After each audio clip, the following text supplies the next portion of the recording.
You're listening to the Emulsion Podcast, a show that informs and inspires the restaurant industry to work, live, and create better. My name's Justin Khanna, and I'm a chef and media producer with almost 10 years of experience in award-winning restaurants all over the world. I created this show as a way to give back, to inspire the next generation, and to help you progress your career. The Emulsion Podcast is sponsored by you folks, and Patreon is where that happens. If you're here as a return listener and you enjoyed the episode you just came from and happen to want to support more episodes, I'd really appreciate it. Go ahead and check out patreon.com/Justin Khanna. Thanks in advance if you can. I totally understand if you can't. Free ways you can support this show include leaving a like or comment on this video, filling up all 5 stars on iTunes, or simply sharing an episode with a friend.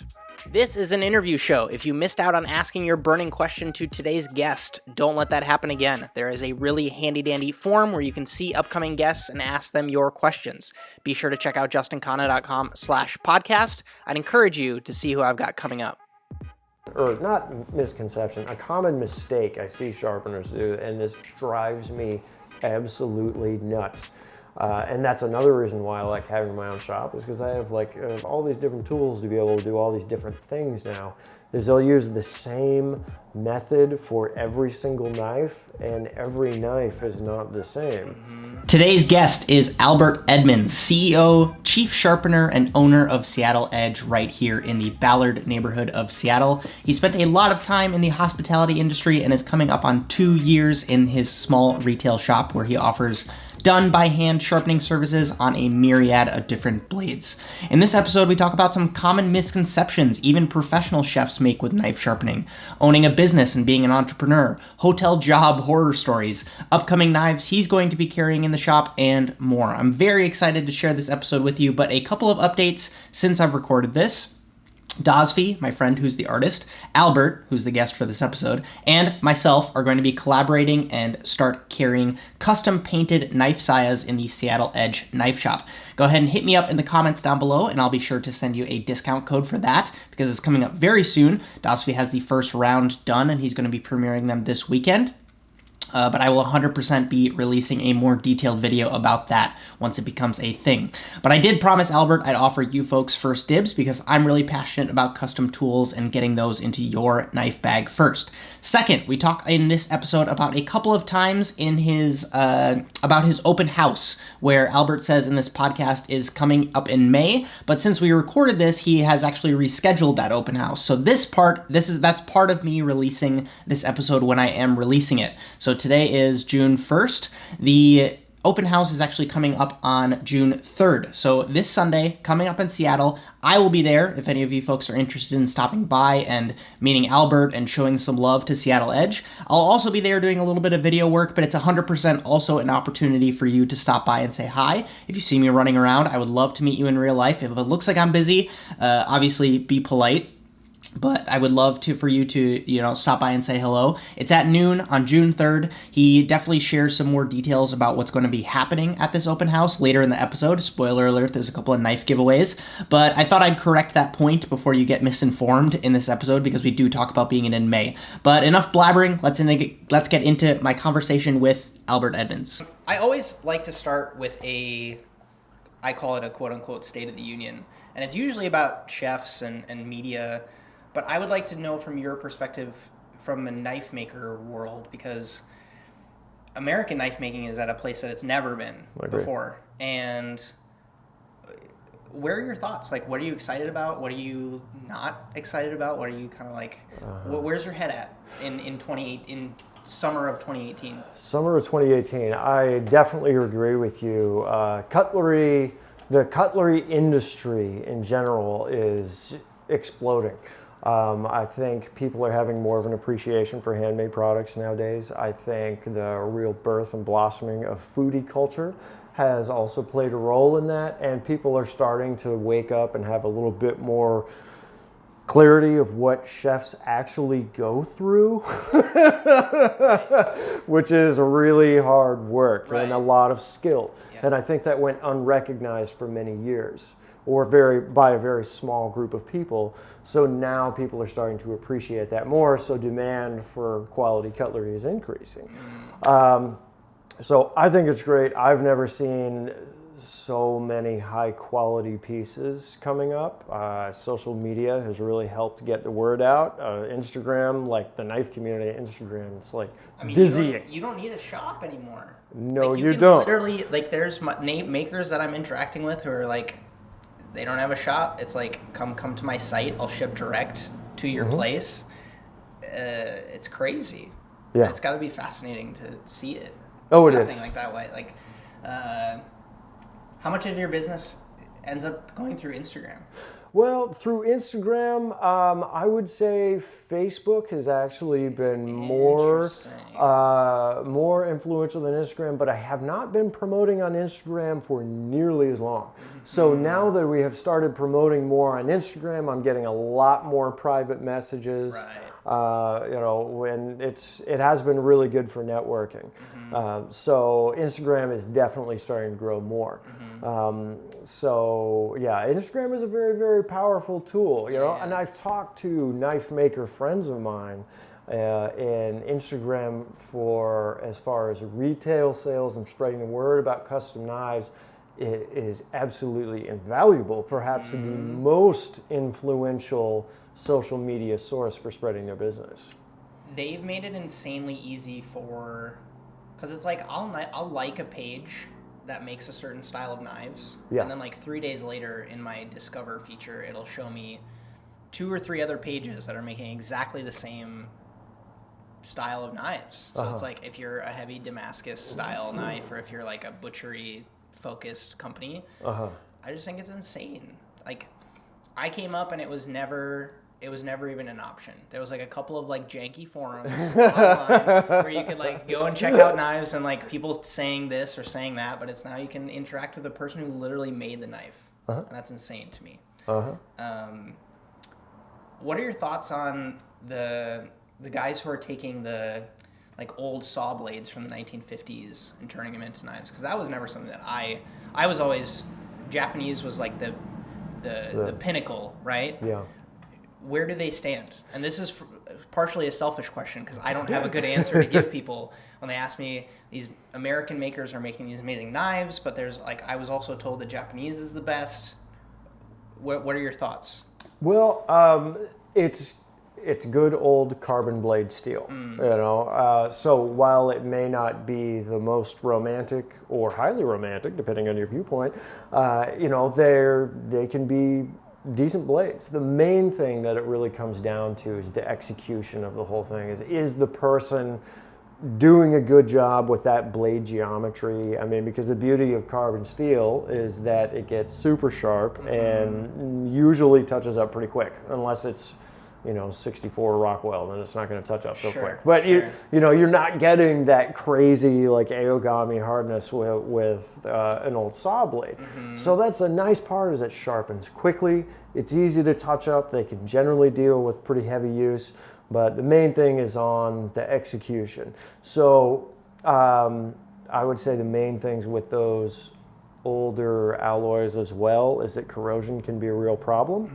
So they can be pretty cool, but then again, they can also be total clunkers that look like they were just like hammered out of the hood of an old Ford. Totally. Totally.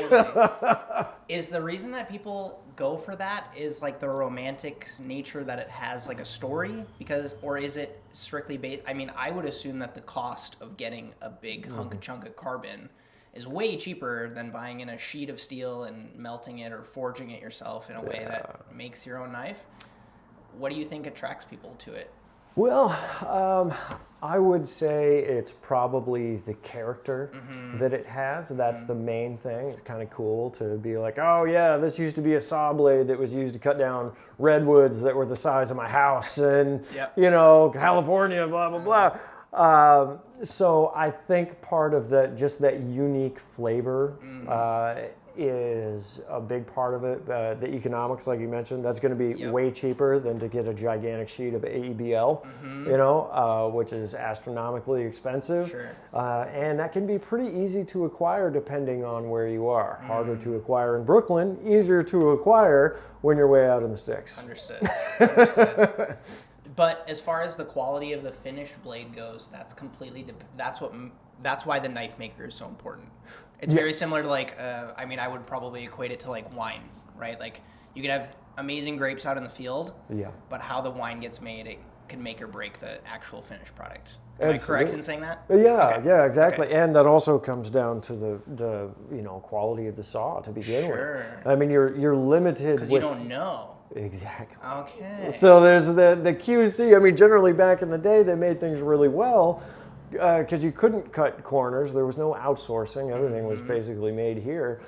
But you don't entirely know what you're getting, so it's kind of a toss-up. I mean, it's not going to be bad. It's not going to be like, making a knife out of a spoon. Yeah. But the consistency may not be there. Yeah. Interesting. Is there anything that I left out in the kind of your thoughts on the state of everything? Did you? Is there anything that you're kind of obsessed with right now that you're super excited about? Well, what I'm really excited about is to just see how things are growing. The knife industry and community, in my opinion, has been kind of stagnant for a really long time, and you would hear the same names over and over and over again.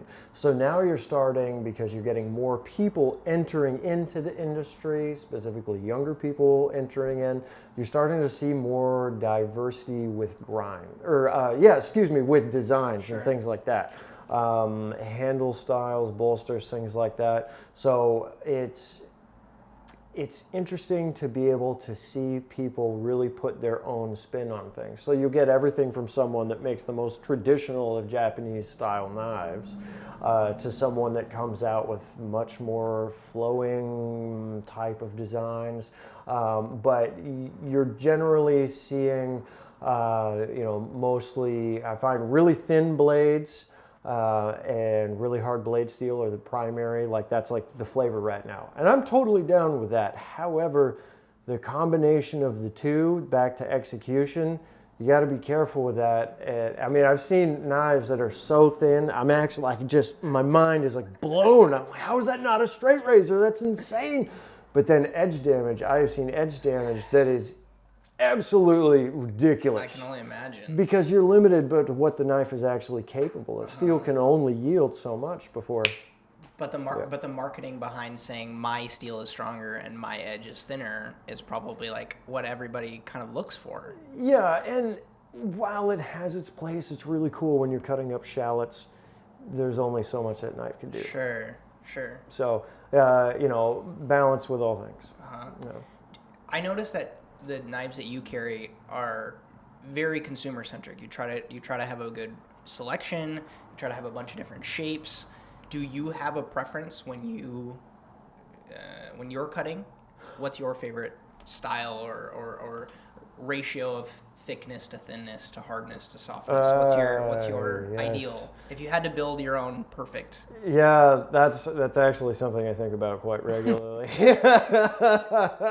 One day, I've made knives before, but now we just don't have the time. I'm so busy in the shop and with other things. But I tend to lean towards Japanese cutlery. I do have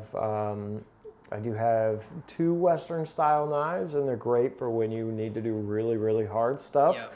But I typically lean towards Japanese style because they typically use alloys that take a finer edge, in my opinion. Those carbon steel sabatiers can get sharp and take a very, very fine edge. So that I would say that's finer than most of the European stainless that's out there. Sure. But yeah, typically more of the Japanese.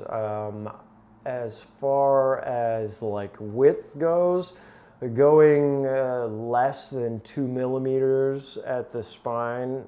If you're going to be cutting for a while, that can actually be pretty uncomfortable. Totally. So there's got to be a lot of room in the choil for your finger, because if you're doing a pinch grip and you're up against that 2 millimeter, then taper down to like air, it's like someone's like pressing a knife into your finger. Right. So.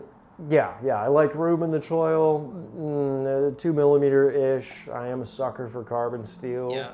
I definitely like carbon steel, but some quality stainless is nice to have too. I do like the Swedish stainless steel, so fine, almost like too fine sometimes. It's crazy. Sure. Yeah. What about shape? Do you like the Kyoto Nikiri? Yeah, I'm more of a Kyoto guy. Okay. The Nikiri is very fun. I like the Nikiris. I like two of the worst cuts I've ever had in the kitchen have been with Nikiris. Because they, like a well-balanced Nikiri, it's like a metronome. You know, it just bop, bop, bop, bop, bop, bop. And that, like, I would go too fast and just cut the crap out of my pinky. I haven't done that in a long time. Yeah. But yeah, the Nikiris are really, really fun. But the first thing that I reach for in the kitchen is going to be usually a 210 or a 240 Kyoto just right off the bat. Got it. Can you tell me a little bit about where we are right now, and a little bit about Seattle Edge, and a little bit about the evolution of it? I mean, you're coming up on, is this your second year for this standalone shop? Yeah, this exact shop I actually opened in, when did I open it? September of 2015. Yep, got it. So, but I started Seattle Edge in 2009 as a part-time business, just because I got into sharpening actually right after high school. And I just totally fell in love with it. And I worked for a knife store for a couple of years, and I left and I came back. So I just started Seattle Edge because I missed sharpening. And then in 2011, May of 2011, that's when I actually opened the shop. And that was my first shop. And it was like a shop. Well, most people have not been in that environment. So it was a real shock to a lot of customers, actually. So I was there from May of 2011 to August of 2015. And then it took a month for us to basically build this up and do the remodel. And yeah, so I've been here ever since. So it started, you were going to say something? Well, I was going to ask what can set the scene for everybody, what happens in this shop, and because it's kind of part retail, part service, part, you know what I mean?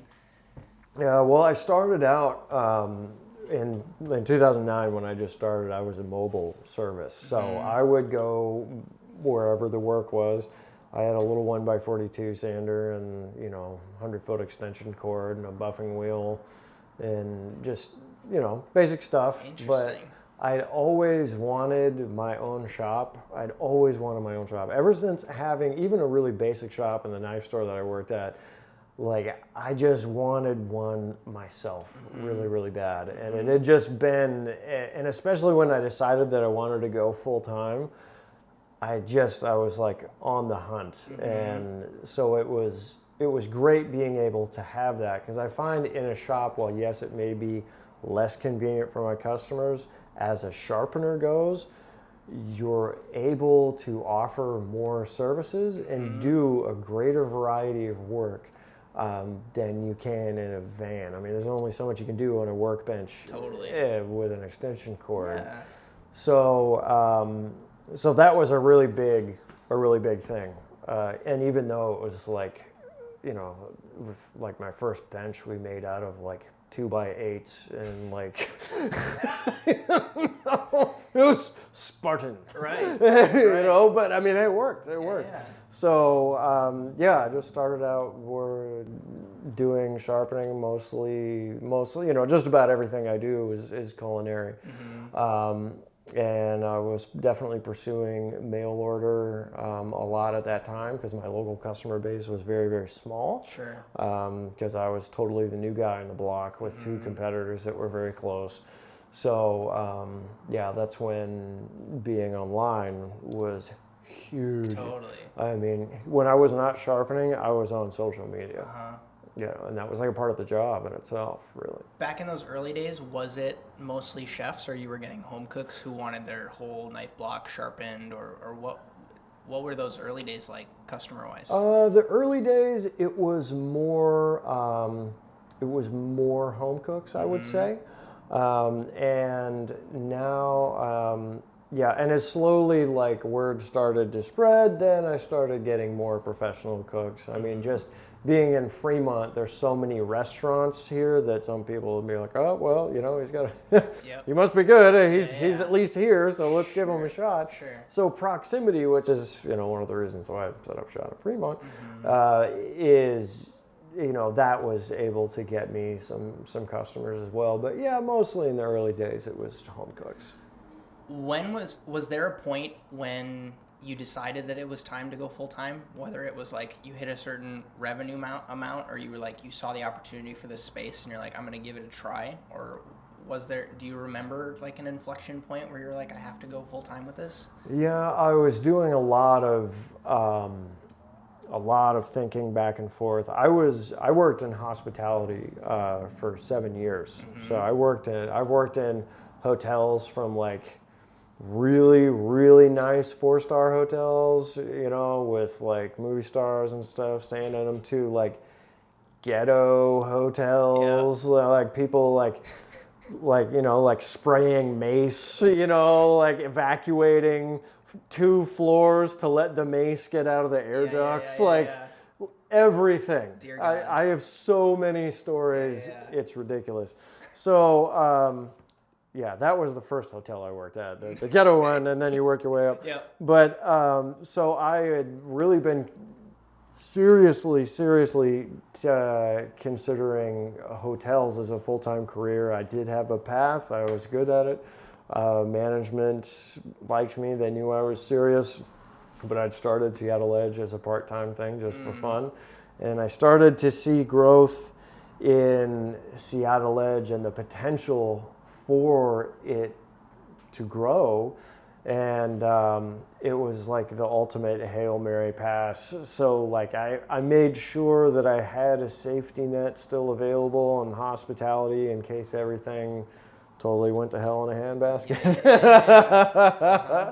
But thankfully things worked out. The first year was far from easy, but any new business launching in the first year is a test. Yeah. So, I didn't know that you had the kind of, it was a side hustle to start, and then it evolved in that way. Yeah, it was good because that way I had a foothold in some of the basic areas, which was nice. So it made it easier to open because I at least had been around for a little bit. Yeah, and you weren't you wouldn't seek out short-term financial plays, whether it was no cutting corners in any regard, because you're stressed in that sense. There's this whole thing with, I got a question the other day on another podcast episode about entrepreneurship, and it's like you have to quit your job and just go for it. But I mean, you're a testament to the fact that that's not true. Well, yeah, in a way, I mean, because I did quit my other job and I threw myself into it 100%. And there is truth to that, and I have read articles about that, how people are actually more likely to be successful when they don't have a safety net. And it makes perfect sense because you're like, well, crap, I have no choice. I have to do this. Yeah. So for me, it was, like I decided I was really, really going to do it. I was definitely determined to do it, but it has to be a very, very conscious decision. It's like you can't be like holding someone else's hand when you're trying to fly solo. Sure. That's like, you got to cut the strings. Yeah, you gotta cut the cord and totally go for it. And I was just lucky enough to be able to have that potential, like fallback plan. But that's the way it worked out. Totally. So. And I want to acknowledge you for that, because I mean that's like insane. There's not a lot of people that can have. There's not a lot of knife shops in Seattle, and I mean like Three? I mean like you've made one that's successful, that has like return customers, like so much so that the gentleman that just walked out was one of your customers and was loyal enough to come work with you. Yeah, I didn't think of it that way. Like that's. I mean, there's something to be said there, and there's something in my head that the gearhead in me wants a shop someday too, and so it's very inspiring. It's very inspiring to see you, and I'm proud to see you do it. Well, thank you. I'm sad that I'm not going to be able to make it to your open house party. Oh man, that's I like wish. Totally something I'd love to celebrate with you. We're gonna have fun. So you said you started sharpening high school age. Yeah. Can you take it back a little bit further? I find that a lot of people get what they're into from when they were like 13, 14. Totally. Were you into anything that was kind of like weird or tool related or like knife something when you were at that age? Can you remember when you were like 13, 14? I for some reason, I don't know why, but like cutlery I'd always been fascinated with ever since I was a kid. Like I don't know what it was. Like I would just see a knife and be like just focused on it like a magnet. And my dad was a hunter and a fisherman and a woodworker. He built my crib, like like he knew how to sharpen like well. And the first time he showed me how to sharpen a knife, I think it was like 8, and it blew my mind. I was like, what is this magic? You know, like just the concept of being able to like get a chunk of metal and put it on something and then suddenly be able to have it cut paper afterwards was like, it was like voodoo. I couldn't believe it. So I was like, I just thought it was the coolest thing ever. And yeah, I mean, I'm 10 max, probably 8, I really think. So yeah, that's really when the interest in sharpening specifically was, you know, begun. But then like, I mean, you know, we lived in Montana for a while, so like, you know, and everyone carried knives. I would carry this big ass hunting knife. I'm a kid, I don't know, no point in me carrying it, but like, you know, it could, so I was super excited about it. So yeah, when I was 19, then I went to go work for the knife store just because I wanted to work around knives, because I would always loved having knives, and you know, I had a small knife collection and stuff. And then after pestering them to train me how to sharpen, they eventually What was that store like? Was it like a full kitchenware store? They had pots and pans and everything? Or it was... Mostly cutlery. Interesting. Like 90% cutlery. They had a lot of accessories. Where was this? Pike Place Market. Okay, Yeah, Seattle Cutlery. Yep. That was back in 2000. Was there anything in your head that was like, I'm going to own a shop someday, or it was just pure joy of being around knives that it was enough? I was just happy to be there, and you know, the people that I worked with were totally awesome. We were all really good friends and everything. So I'd never thought about me like having my own shop. I just enjoyed working there. I probably didn't really think about having my own shop until like probably right in the 2009 era when I decided I really like, I want to get back into this. I miss working, and then I started working, you know, and while it's kind of cool being mobile, every time I would set up, you know, it takes you 10 minutes. You got to move 60 pounds worth of gear up and down stairs, you know, which is awesome. Don't get me wrong. Sharpening in someone's basement with terrible lighting, fantastic. So the whole time I'm thinking like, crap, I really want my own shop. And then the stars aligned and it was slowly happening. I'm trying to figure out how to word this question. I didn't grow up in a very big foodie family. My mom didn't cook. My dad didn't. My grandma cooked a lot, but she passed. My Indian grandma, but she passed away when I was 11. And so I never had like, I don't have those like the traditional chef story of like strong food memories growing up, and I stood on the stool next to my grandma. I don't have that, but I take that as a reason why I was able to dive into food the way that I did, because it didn't turn into something where I was taking something that I loved and turning it into my job. Do you know what I mean? Yeah. Did you ever have to find a balance between that? Whether it's like, I love this knife sharpening thing, but now I'm making it my work. Has that ever kind of crossed your mind, or it's like you're doing the thing that you love, so that's enough? You know what I mean? Well, there's definitely a sacrifice, because if I was working in upper management in hotels, I know I'd be making more money than I am now. Totally. But, you know, even on like the crazy days when I work for like 12, like 14 hours, I think my longest was 16 and a half hours, which was terrible. Yeah, totally. Those are no fun. That sucks. But even like, you know, while it may be exhausting doing a 60-hour week or something, like it's still the only way, there's very few things that could motivate me to want to do something or work that hard. And it's like when I get in the zone, when I start sharpening a knife, it's like its own little, like the switch kicks on. So I just focus on the knife and what I'm doing. So that is definitely a motivator. I don't feel like my my passion has been decreased or damaged in some way by sharpening professionally. I know some people that that does happen, and like it is your job. It's more than just your job. Sure. It's your life. Like, you know, any small business owner, it's not just a business. It's like a part of who you are, whether you want it to be or not. It's the way it is.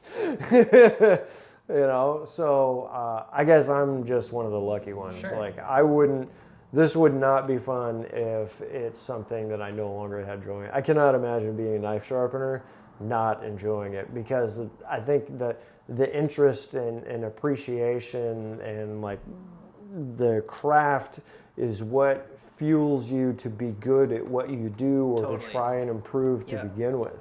You know, like I mean, anyone, a chef isn't going to be excited to go to work and cook and look to, you know, for new recipes or to play with current recipes if they hate cooking. They're just going to, you know, no way, they want to do something else. Totally.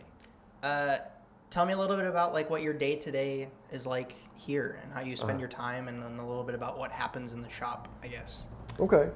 Well, we're here from 10 to 5 right now, Tuesday through Saturday. So it's typically come in and, you know, phone calls, emails, you got to start the day off doing that stuff, and then just jump into the sharpening.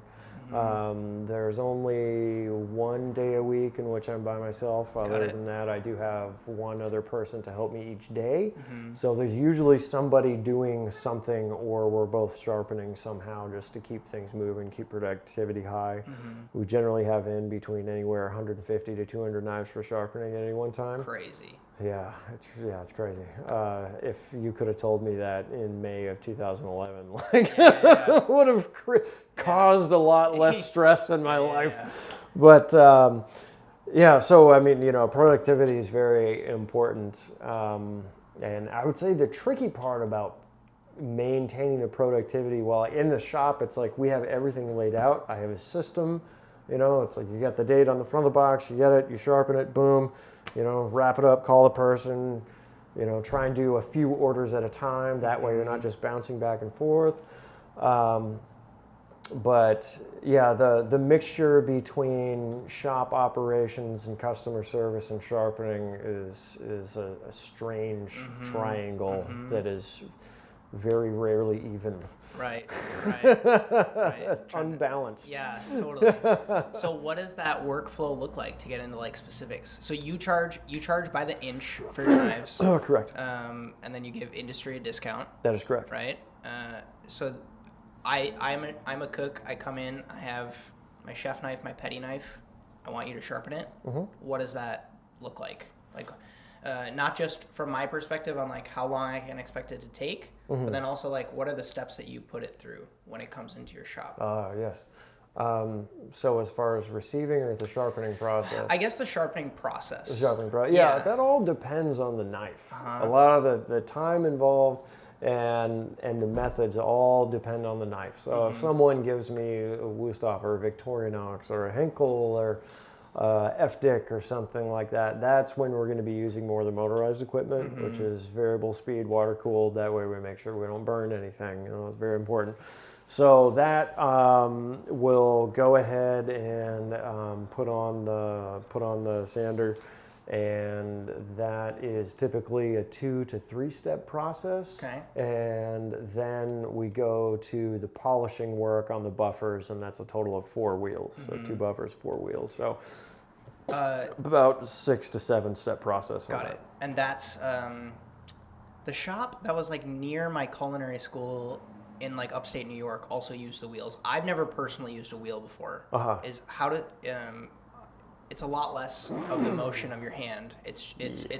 You're controlling the angle and how hard you're pressing it up against the wheel. Is that correct? That's correct. Those are the two Yeah, yeah. So for Japanese style, you know, a traditional piece, then I will definitely only use water stones, and I only used water stones A to Z for a really long time. Well, that's great. It takes you 45 minutes to do one hard Kyoto, and that is, it's not time practical, efficient at yeah, it's all. not Exactly. practical. Whole time I'm doing the math on how many other knives I could be sharpening right now. So now I have a horizontal Japanese rotating water stone. Sure. I'll start it off. Pardon me. No, you're fine. I'll start it off on that and then move into the polishing stones. Typically finish about 5,000 grit. Got it. And then strop on chromium oxide. The reason that you grouped the Henkels and Victorinox into that first category, is that because the steel is softer, or it's a different makeup, or? Well, yes to both of those, and they're thicker knives. You know, they're typically softer blade steel. They're typically pretty beefy, so they can take more stress. Sure. One of the reasons why they're designed like that. And you know, if I'm working with motorized equipment, then because there is stress imparted onto the knife. There's vibration and things like that. But if I do that with a blue steel Giotto that's 2 millimeters at its widest with a full taper, like if I hit that thing on a belt grinder, man, like you're gonna hear some popping. So it's got to be stones. It has to be stones. So, and that's what a really common misconception, or not misconception, a common mistake I see sharpeners do, and this drives me absolutely nuts. And that's another reason why I like having my own shop, is because I have all these different tools to be able to do all these different things now. Is they'll use the same method for every single knife, and every knife is not the same. And that is like that has always bothered me. Sure. Ever since yeah. So I mean, they're good sharpeners and they're bad sharpeners. And to the listeners, like, be it me or somebody else that you choose, just do your research and make sure that they know what they're doing. I don't care where you are, who they are, just make sure that they know what they're doing. To get super tactical and maybe provide some value, what are some questions that I, as a chef, could ask a sharpener to kind of like judge whether or not they're going to take care of this super expensive tool that I just bought and need some help with? What are some questions that if you were to, maybe the question should be, if you were to go to another sharpener in Montana or Oregon and trust your knives with them, what are some questions you would ask them to kind of just like make sure that they know what they're talking about, or that they're going to treat your knife with the respect that it deserves? Yeah, that's a great question to ask. I would probably just ask about the methods that they use, or the tools that they use, or you can ask how many steps the process is, because if it's a one-step process, that's why it's while you wait and $2 a knife. Just also beware of while you wait sharpening. There are some guys that are good, but typically you get what you wait for, you get what you pay for, type thing. So if it's like $1 a knife, just don't do it. Just stay away. Just stay away. Another thing you can also say is just say that you have a knife that you know that would need to be sharpened a specific way, and see if they mention that they will do that, or they'll be like, oh, well, no, your knife will be fine on the grinder, and be like, well, no, it's not. It's not. Or just, don't you don't even have to call them out on it. Just be like, hey, I've got this Japanese knife that, like my dad gave me. He got it when he was in Japan. Can you sharpen it? And then if they say, I'll go, yeah, it'll be fine on the stuff that I use. For everything, then you got a real problem. Flag. That's a huge red flag. Okay. Those are probably the biggest things. Same thing with straight razors too. Got it. Yeah. Interesting. To take it more on the retail side, when you're bringing in new knives, and if I get this podcast up in time, maybe there will still be a couple UX10s left. Because you got those 20% off right now, which As is of insane. today, When you're trying to bring in new knives, and when you're selecting which ones to bring in the retail side, what are you looking for? Because we were talking the other day when I came in about you have to have a certain line or a couple of sets that appeal to the enthusiastic home cook, but then you also have to have a couple that appeal to people like me who are like the huge knife nerds who will drop $300-400 on a knife, but you can't be too far on one end or the other, right? Yeah. Because if you only have Mercer knives in here, I'm going to come in and probably not shop with you because I want something that performs a little bit more. But if you're like, if everything you have costs an arm and a leg, you're going to alienate part of that market. So how do you balance that, and what do you look for in knives that you're bringing in? Well, I try to look at a lot of different things. One of the first things, to be honest, I don't know if this is selfish or not. I'd be like, would I buy this? Interesting. Like, is that cool? Is that cool or is that not cool? I mean, that's the ultimate that's why I tell you that I want to have a shop someday, whether it's in a physical shop or an online shop, because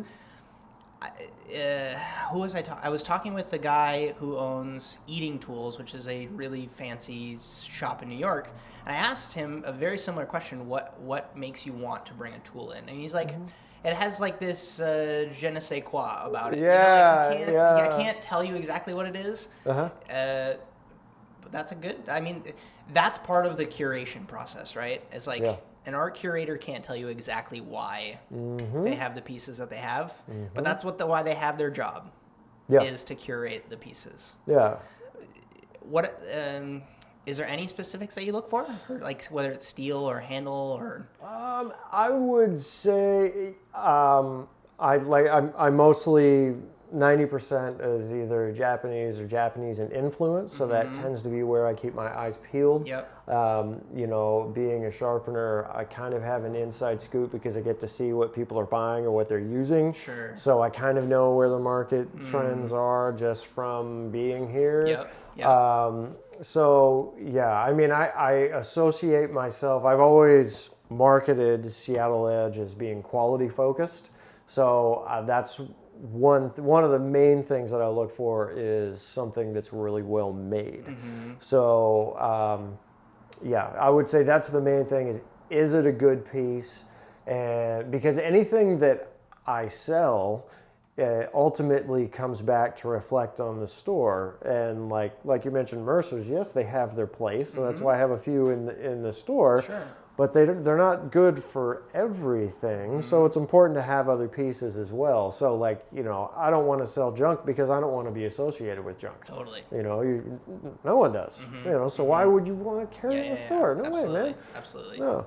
So I would say design, materials, and a little bit of voodoo kind of sprinkled on top. If I see something that just grabs my eye, then I need to immediately learn more about that, and then maybe something. Do you know what's going to be replacing the UX10 right off the bat, or you're still? Well, I've been happy to have the UX10, and I'm probably going to have to hold on to one for myself. As you should. Because I really like their 150 millimeter petty. As you should. It's probably going to be Kikuichi. Smart line to carry. Yeah, I've always liked them a lot. So there's a few different lines. There's 3 different ones that I'm looking into right now. I can't make any official announcements yet, but I've always liked that brand.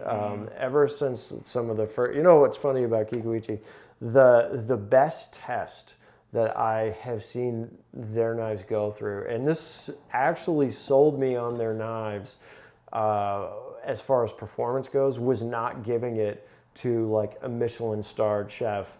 It was giving, I hope you're not listening, giving it to my stepmom, one of their Gold Star series, and she has done terrible things to that knife. Terrible things. And it's okay. I sharpen it once a year and just fine, keep cutting on the granite, sweetheart. It's your call, whatever you want to do. Oh my God. So I've never bought her a knife again ever. Yep. But if a knife can deal with my stepmom, it can deal with anybody. Yeah. So that really, that's half the reason why I like Curating. Okay. To ask, there is a company that is very, very popular on Amazon called Dalstrong. Are you familiar with their stuff? Yeah. So, and you can correct me if I'm totally wrong on here, but it's a Chinese company that's taking a lot of Japanese marketing and aesthetic and influence, making it in a mass production kind of style, branding it in a way that is very, very attractive, and then doing a very, very classic maneuver of MSRP is $299, but lo and behold, it's always $160 on Amazon. You know what I mean? Yeah. And so they reached out to me and wanted to send me a couple knives. They sent me a ton. They sent me 5 or 6 knives, and I've been testing them on and off. I sharpened one for the first time yesterday, and I was surprised. The second time I cut with it, it chipped. It got some microchips on the edge. I was really disappointed. Wow. But I sharpened it, and it got an edge right back on it, which I was interested. Do you have any experience with those knives, or do you have any thoughts on these Chinese companies coming in and mass producing them in a way? Like on the blade, you can literally see where the Damascus stops, and they like fused it to this other piece of steel that's actually the part of the handle. You know what I mean? Yeah. So it's like the sense of craftsmanship is so far gone. It is very mass produced, but there's a lot of people on YouTube that are big fans of them. There's a lot of people on Amazon who buy them and have great experience with them. What are your thoughts? Well, there's a lot of stuff coming out of China and Taiwan specifically that's actually, Taiwan has a bad rep. The stuff that Taiwan was producing in the 80s and 90s does not speak for the stuff that's coming out of Taiwan now. Interesting. There's some very good knives coming out of those areas now. So you definitely have to be careful when purchasing knives from those areas. So some are definitely good and some are definitely bad. I've seen the Dalstrongs. I've sharpened more than a few of them. They don't seem like bad knives. Sure. I've worked on better. I've worked on worse. Yep. But I think that I mean, especially if they're making people happy, that kind of speaks for itself. Totally. Totally. So I don't own one, and I don't feel the need for one. But I mean, they must be doing something right. Yeah. It was one of the most polarizing unboxings that I did when I unboxed the Dalstrongs, because some people were like, I've heard a ton of information on it. I need you to do a review on it because I want to know if I should buy it or not. And then other people are like, this is Chinese crap, you should not touch it. But again, from my perspective, if it performs well, there's zero reason for you to not buy it. The reason that you're not happy with it or don't like it is because you don't like the story that goes along, the lack of story more so. It's like it wasn't made in Seki, Japan by some old swordsmith family. You know what I mean? It was probably made in a factory. So it doesn't have that romantic story to go along with it. Exactly. So and that's where I feel like people may or may not be disappointed, because I'm not sure what the Rockwell hardness on it. I think it's 58, 59. It's not. I would say that. It's not a little crazy. less. Yeah, it's not crazy soft. It's also not, like you said, it's not crazy hard. I think it's just this interesting middle ground, and I think people are just kind of pissed off because they have a Shogun series and a Gladiator. The marketing is just so overinflated, but you have to I feel like you have to do that to cut through the noise, especially with knives. But I was just curious to get your thoughts as someone who I'm also glad that you have had your hands on them and you've sharpened them, so that you have a perspective with that. What's the best meal you've had in recent memory, if you have had one? I've had some good meals recently. I will say, I will say home cooked meals and then restaurant meals.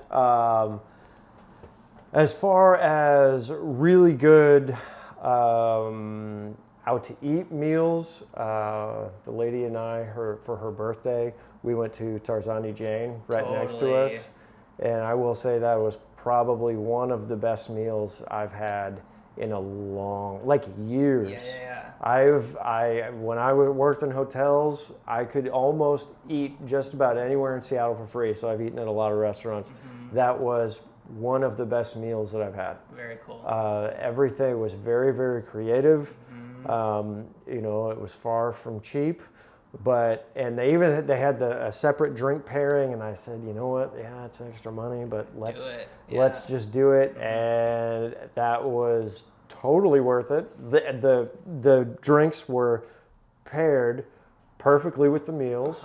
Half of them were made there. It was very cool. It was amazing, and the head chef opened the door on the way to the restroom for me. Amazing. I've never had the chef de cuisine be like, hey, bathroom's over here. Yeah. That was amazing. Worked around French and Italian chefs that are like, you know, giving me the fingers. I'm like going, I'm like, dude, I'm paying you $300 for a dinner. Like, why can't you be nice at least? Yeah. So that was really, really good. I definitely enjoyed that. As far as things that we've been playing with at home, we've been playing with, because time has been tight, we've been playing with roasts a lot more. And like, oh man, it's pork roast, and we'll go ahead and sear it, of course, after coating it up with, you know, some spices and a little bit of flour, just get the nice shell on there. And when I first read the recipe, I thought, man, that is nasty. Like, this is gross. Just the spices that they had? Oh no, just not the idea of flour on the outside. Oh no, I'm fine with that. I'm fine with that. But they're in the recipe, so you know, put it up to like 275 or whatever, and cook it for 4 or 5 hours. Yep. And that was to toss toss a whole bunch of milk on top of that pork roast, and just let it hang out in there for 4 hours. And I thought, that's gross. And then we tried it. And it was awesome. Insanely good. And we've made that probably 5 or 6 times. It's like every time it's like milk roast night. What's up? So that's awesome. That's really good. Yeah. So I would say those are the 2 meals that are pretty kick-ass in recent memory. Awesome. To keep it on the cooking at home thing, which I know you said you don't do a ton of, but you do a little bit. It's a Saturday morning on your kind of first day off after your work week, and you kind of like walk into the kitchen and you're going to make eggs for yourself. How do you make your eggs? If I'm making them for myself, that kind of depends on my mood. We've got a little cast iron collection. I've almost switched entirely to cast iron. I did a little while ago. Well done. And I mean, the heat distribution, and we have this one. It's teeny. I mean, it's like a few inches, maybe 3-4 inches. Made for eggs almost, right? It's the perfect egg skillet. Interesting. It's perfect. I mean, you can literally, because it's the perfect size where you put it on the burner and the whole thing heats up evenly, which is the beauty of cast iron. And you can, so like what I'll usually get bread and put that in the oven with some cheddar cheese on there, let it kind of heat up a little bit, and then cook up the egg in the magical little cast iron skillet, and then pop that on there and have an egg sandwich with some green onions and salt and pepper, maybe a little bit of cayenne pepper. I love spicy food. Yeah. And like, it's a cast iron, man. Right. So that's generally how I make eggs for myself. Does that change if you're making it for anyone else in your family? If I'm making it for somebody else, yeah, she doesn't like to have the bread with the eggs as much, but I've totally converted her over to that cast iron. She generally cooks things a little softer than I do, and almost kind of like, I generally don't scramble that much unless we're making French toast or something. But she does more of a light scramble, and then we'll put that on stuff. So. Awesome. Maybe you already answered it. I was going to ask an ingredient that you're obsessed with right now, but it's milk and pork. already answered. Mark. Awesome. Is there a technique that you're still intimidated by in the kitchen?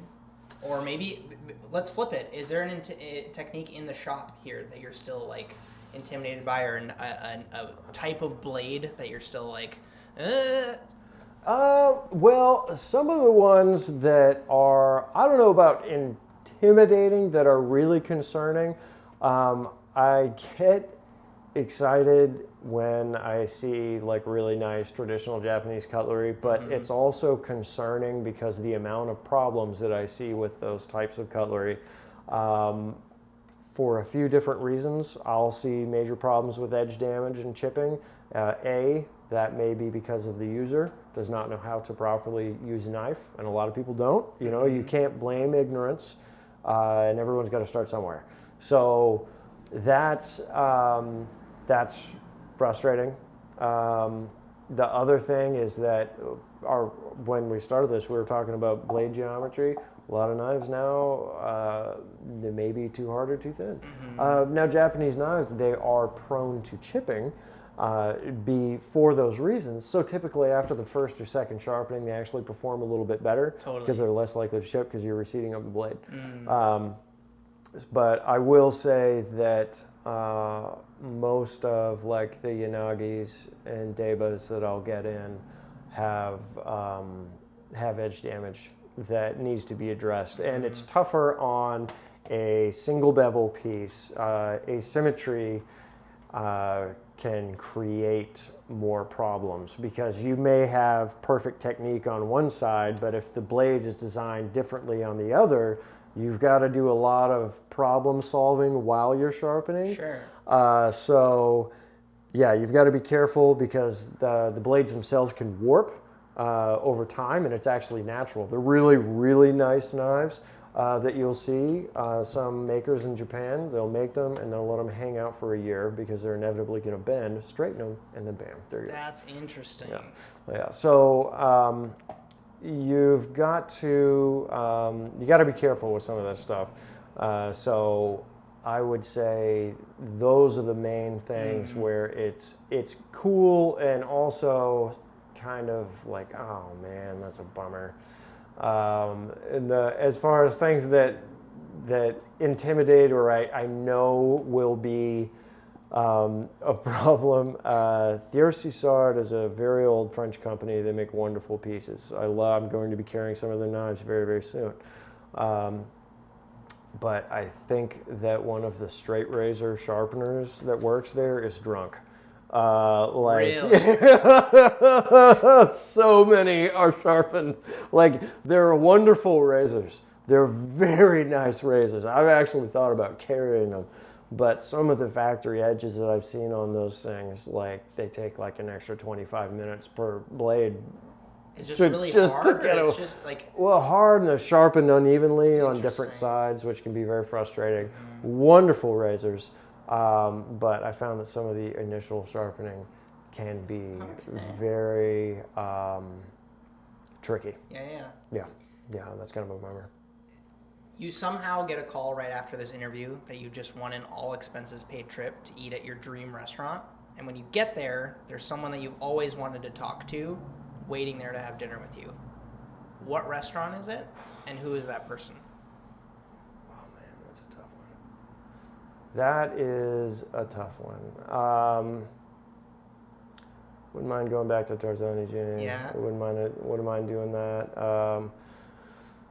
Wouldn't mind going back to June Baby either. Yeah. I really like June Baby. That restaurant's great. Yeah, their pimento cheese tastes like the pimento cheese. Most of my family's from the South. Yeah. Tastes like the pimento cheese that I used to make with my aunt. Okay. I actually got like a little tear to my eye.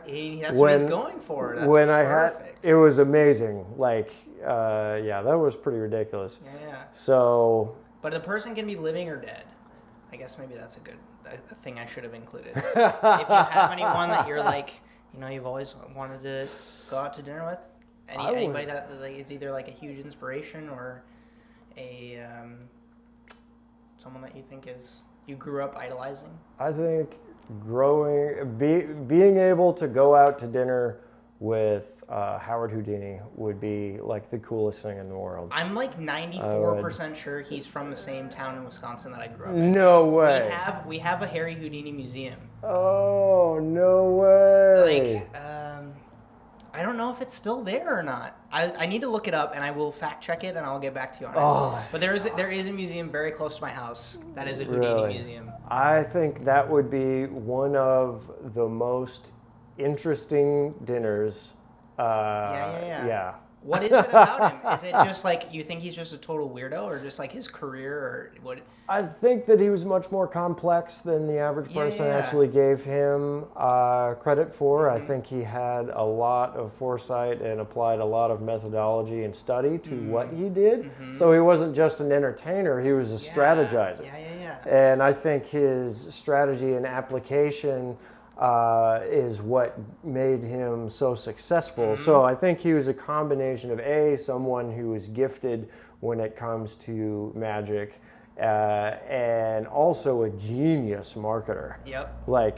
Genius for marketer. his day and age, like crazy. Dude, yeah, amazing. I think that would be amazing. Totally. Yeah. What, and maybe you've gotten there already, what would be a win for you for Seattle Edge?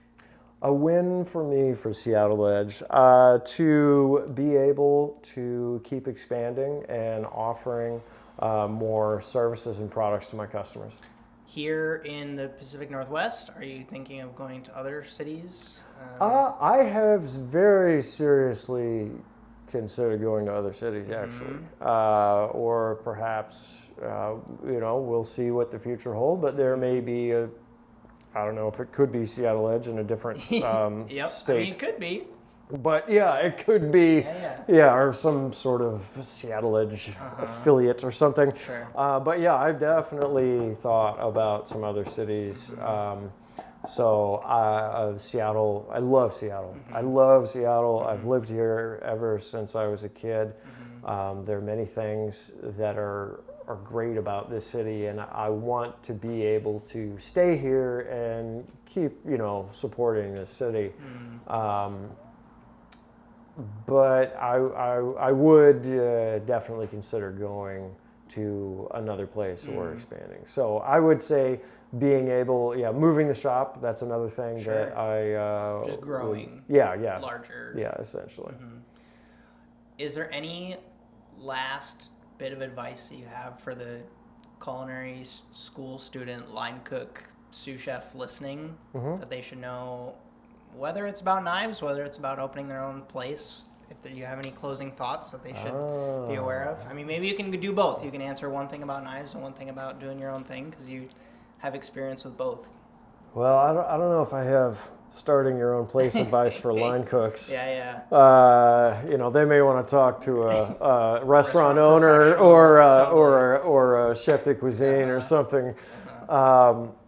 If it's about cutlery, I would say do some research, buy once, cry once.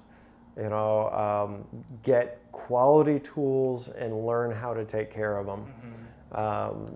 That's the main thing. Is try to get an understanding of what you like and why you like it, and then you're going to be able to spend your money in the right arenas. The culinary industry is huge now. We have access to more cutlery now than I think ever. Absolutely. It's bananas. I mean, so it's overwhelming. It's like a task to be able to get your cutlery. The amount of people on Instagram that sell knives, where in the description of their bio, it says it's like, my books are closed, or it's like, no longer taking any custom orders. I'm like, how is that possible? There's hundreds of these pages, and they're churning out knives. Like, they're posting daily on knives that they're making. Yeah, it's amazing. And they can't keep up with the orders. I don't know where the demand is coming from. It's crazy. It's pretty wild, And that's another thing. If they're going to work with a custom maker, it's very important, and this is for anybody, to understand that those makers are so busy, and that, once again, you get what you pay for, you get what you wait for. Sure. I mean,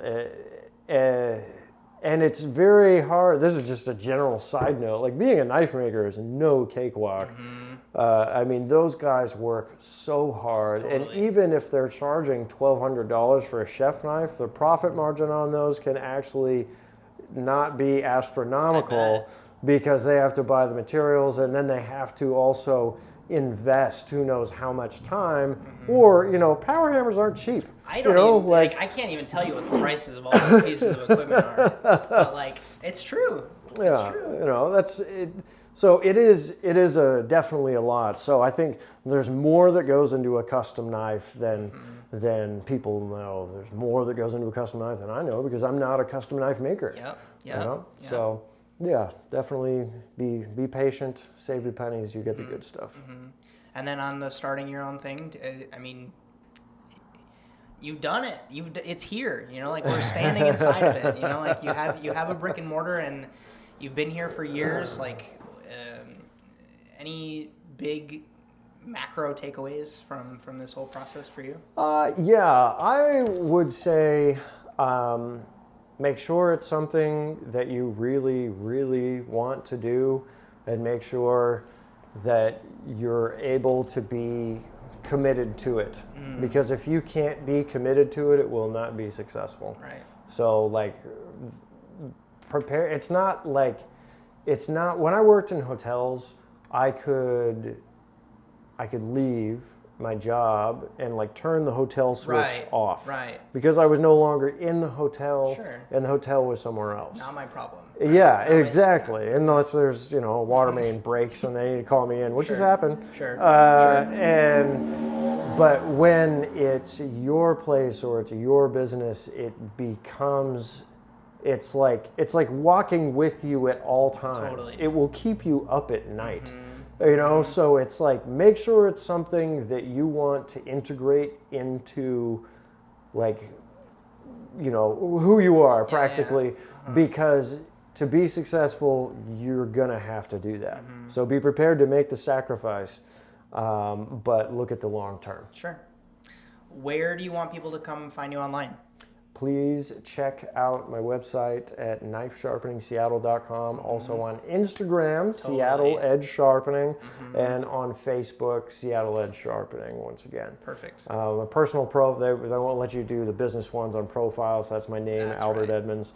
But Albert Edmonds or Seattle Edge Sharpening. Is there a little contact form on your website, or if people want to ask you specific questions, is it better to send you an Instagram DM or whatever works for you guys? Whichever way. Emails or DMs is fine. Totally. Whatever works. Because you're doing a bunch. You're going more live video. You're doing giveaways. You're doing all sorts of stuff. So we're gonna be doing auctions soon. Wow. Actually, I'm working on a restoration piece, and I didn't show you that. The French. The first one that you gave away, you showed me. Okay. I didn't show away. you. So yes, we're gonna start doing auctions. Awesome. Auctions are gonna be for vintage pieces, though, because a lot of the, I've got some really sweet vintage chef knives, and we'll probably auction razors as well. Maybe once a month or so. We'll see. Cool. I got to finish the thing first before I can put it up. We're almost done. I hear you. So yeah. You're a busy man. Yeah, and yes, and just as a closing note, because it sounds like we're about to end, the open house, May 27th. Sunday, May 27th, starts at 12. I'm still, I just got confirmation, but every 30 minutes we have an event of some kind. There's either a demonstration or there's a giveaway. First demonstration is going to be me doing a knife sharpening demo. The next demonstration is going to be Kyle, who you met earlier. He works at Sushi Kashiba, and so he's a sushi chef, and he's going to be doing a demonstration with a deba breaking down a fish. Fantastic. So we're going to go to Wajimai and buy a fish. So cool. So he's gonna break it down, and then David Tuthill, a blacksmith friend of mine, is going to hammer out a blade right in the parking lot. Wow. So yeah, he's building a mobile forge practically just for this. Cool. Yeah, like old school. Yeah. I'm so mad I can't come. I know, man. Yeah. I wish you were able to come. I know, it sucks. Don't worry. We have maybe if it's at noon, I'll try to. I'll see if I can try to make it. Yeah, we'll see. I want to try. Okay. Because it sounds super fun. Oh yeah, no. There's new displays being designed. There's going to be a butcher block for people to try out cutlery on. Cool. I'm getting made by a guy in Ballard. And it's going to be right out here. Right up front. Okay. Yeah, Amazing. right up front. Amazing. Yeah, this will be the third year that we've done it, Yeah. like it's just It's a party.